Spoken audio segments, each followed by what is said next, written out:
Now you Zimi, now you don't. From road to river to beach. 20-something party promoter aiming to broker deals for a new generation of DJs and beat makers. Yang bongs, yang bongs, yang bongs, yang bongs, yang bongs.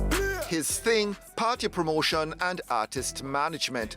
But Zimi's first foray into entertainment, selling tickets, in return for free tickets, which in turn he'd sell, until after about 2 years ago, throwing a party of his own. Which was Zimi Road, which was just a small event, probably 200 people.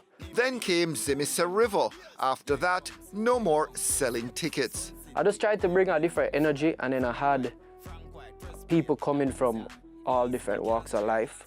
You had the artists, you had this, you had regular people, so everybody kind of came together in a melting pot that just worked. Party scene pretty vibrant. There are certainly a lot to pick from. No stopping fun seekers beating a path to annual shindigs in Ocherius and Negril. Least of all, a tight budget. Folks will fork out for a good time. But party people also fickle. So always an opening for anyone capable of upping the cool ante.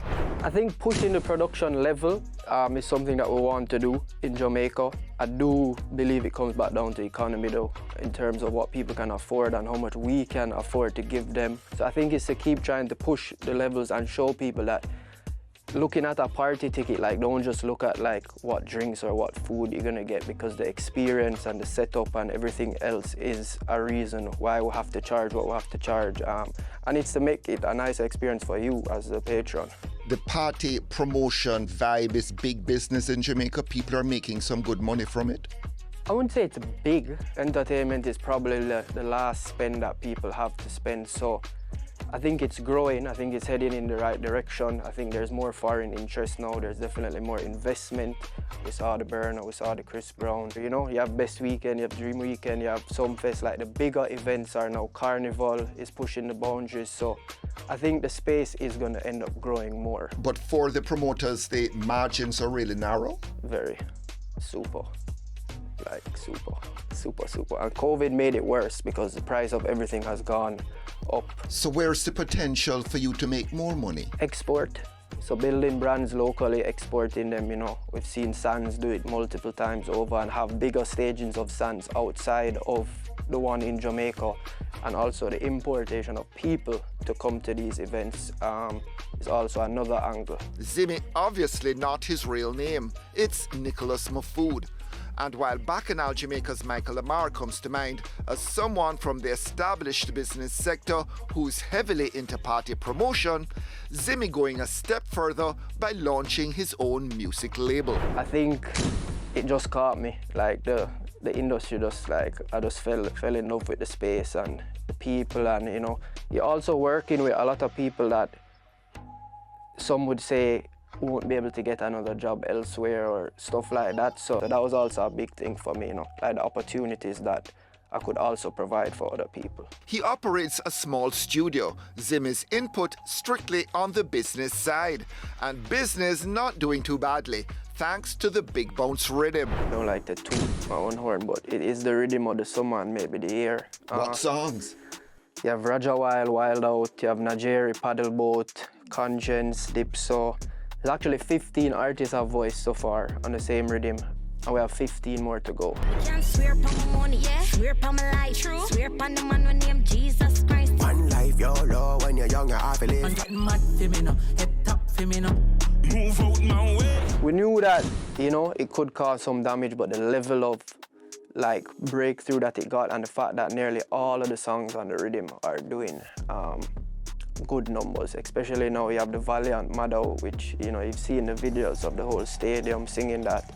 I think it brought back an energy where you're hearing 6, 7, 8 songs that you like, but they're all on one beat. The youngsters he mentions still largely playing to a local audience, but Zimi banking on things changing. It takes one song to change it all. One song can literally open all the doors in the music business. You also have to be ready when you do get the one song, and it may come at the most random time, may come from a song that you never even believed would be that song. But make sure you have your team in order, your business in order, everything is, set so that when you do get the song and the label comes knocking on your door, like you're prepared and you're not gonna lose that chance. Hello? Hello, hello? Hello, hello? Hello, hello? He manages DJs like Baker, but has a larger stable of beat builders, like his studio engineer Frank White, who crafted Big Bounce. He's had to overcome suspicion and gain trust. I'm a pretty genuine person. I'd like to say you can ask people around me. I haven't tried. I'm not too sure what genuine means when it comes to business. No, well, obviously the business has to be right. Like, as I said, it's not a charity and we're not doing this for fun. So we are trying to make money, but a lot of the time, in order for me to make money, the people I'm working with have to make money. There's been fight in terms of like, when I first came into the space, saw me as, like rich uptown kid. So everything was like trying to be like money, this, money, that. But because of how I built the events up as well, it's like I paid my dues and respects within the space. Once on the morning, I come market, I buy honey and tomato and garlic.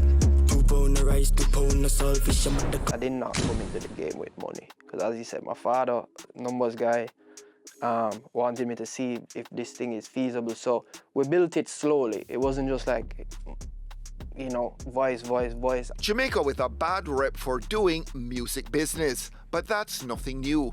If the new sound does start to get traction overseas, Zimi wants to be the guy here brokering deals. I think one of the biggest turn-off is how some of the artists carry themselves, and if they can work on that professionally wise and how to deal with people and a proper point of contact, so when the labels and the business people do call, it's an easier conversation. And the artist might be a little difficult to work with, but at least there's someone there communicating and doing as much as they can to make things run smoothly. Sounds good, but what does his dad think? The success is showing more and the doors are opening and showing him what's happening and almost involving him as like a mentor and like a board member, you could say, to guide on certain decisions and stuff. So, and he's a numbers guy, so if once the numbers add up, that's he's going to pay attention. 100%. It's all about the numbers. I personally don't think the music is the problem. That will keep evolving, that will keep changing over time. The kids, they're just out there making music, and I don't really wrong them. Like, we have to fix up their business, but they can't be overthinking every aspect of life. Put it down to his age. He's just 27, but Zimi cutting the youngsters now pursuing their dreams a lot of slack, even if many have yet to measure up in the eyes of older industry heads, many of whom also stumbled along the way. They messed up a lot of stuff back in the day in terms of how they carried themselves, and a lot of man around them and a lot. So I don't think it's not bashing anyone, but I don't think it's a new school thing. And I think even in the past, as much as the songs were big, I've heard from a lot of people who are in the space label-wise that we are not the easiest set of people to deal with. And the fact that we were the only ones to deal with back then, they never had a choice. But now they can go to Africa, can go to Colombia and Spain and get their Latin, get their Afrobeats, get their this. So it's like, if you're gonna give me that much headache as an artist, like, I'll just go somewhere else, because there are other options. So I think more professionalism and dealing with those people properly will lead to more business coming this way. They don't want you to call, they want to set up a photo shoot and the artist is 6 hours late. They're not coming back. They don't have time. Like, the money that they're dealing with, it's like, we don't have time for that. So when we do get those chances, we'll have to capitalize and start changing the idea that we are hard to work with as people and unruly and stuff. Even though that's what sells as a culture, we can continue to sell that and advertise that, but on the back end, let's have our A bleep here, but let him finish. Sorry for my language. And plus, you can always deal with Nicholas. He'll set call it up me, and call me. I'll broker it. He'll make it happen. 100%. By the way, his next party, Zimise River on Boxing Day, followed by Zimise Brunch in the first week of January.